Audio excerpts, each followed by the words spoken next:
Hello everyone. So ఈరోజు flex 45లో మనం day 16th వచ్చేసాం. సో డే 16th మనం తెలుసుకోబోతున్న టాపిక్ ఏంటంటే షుగర్స్.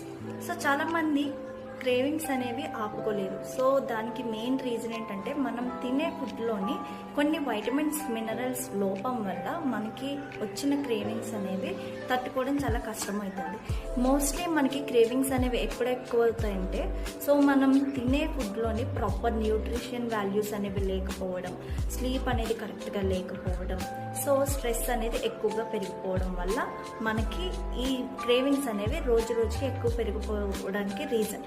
సో ఆ క్రేవింగ్స్ అనేవి మనం తగ్గించాలంటే మనం ఏం చేంజ్ చేసుకోవాలంటే సో రిచ్ ప్రోటీన్ ఉన్న ఫుడ్స్ అనేవి తీసుకోవడానికి ప్లాన్ చేసుకోవాలి. వాటర్ అనేది ప్రాపర్గా తీసుకోవడానికి ప్లాన్ చేసుకోవాలి. సో ఈ వాటర్ అనేది కరెక్ట్గా బ్యాలెన్స్ చేసినప్పుడు ఏంటంటే క్రేవింగ్స్ అనేవి కొంచెం కంట్రోల్లోకి రావడానికి సపోర్ట్ అవుతుంది. మనం ఫ్రూట్స్, డేట్స్, డ్రై ఫ్రూట్స్ ఇట్లాంటి వాటిల్లో కూడా మనకి న్యూట్రియంట్స్ వాల్యూస్ కూడా మనకి మంచిగా ఉంటాయి కాబట్టి సో ఇవి కూడా మనం ఇంక్లూడ్ చేసుకుంటే ఇంకా కొంచెం బెటర్ ఫీలింగ్ అనేది మనకు వస్తుంది. సార్లు మనం క్రేవింగ్స్ ఆపుకోలేక మనం జంక్కి ఎక్కువ ఎడిక్ట్ అయిపోతుంటాం కదా.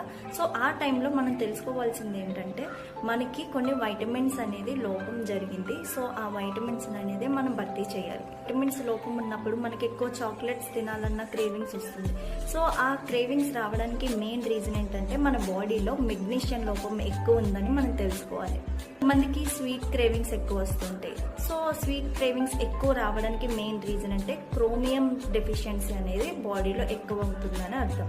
సరే మనకి ర్యాండమ్ క్రేవింగ్స్ అనేవి వస్తాయి. సో అవి రావడానికి రీజన్ ఏంటంటే జింక్ లోపం ఉందని అర్థం. ఇక మన బాడీని క్రేవింగ్స్ నుండి తప్పించుకోవాలంటే మన బాడీని మనం అర్థం చేసుకోవడం నేర్చుకోవాలి. సో న్యూట్రిషన్ వాల్యూస్ ఉన్న ఫుడ్ ఇచ్చి మన బాడీకి క్రేవింగ్స్ అనేవి తగ్గించుకోవడానికి మనం ప్లాన్ చేసుకోవాలి.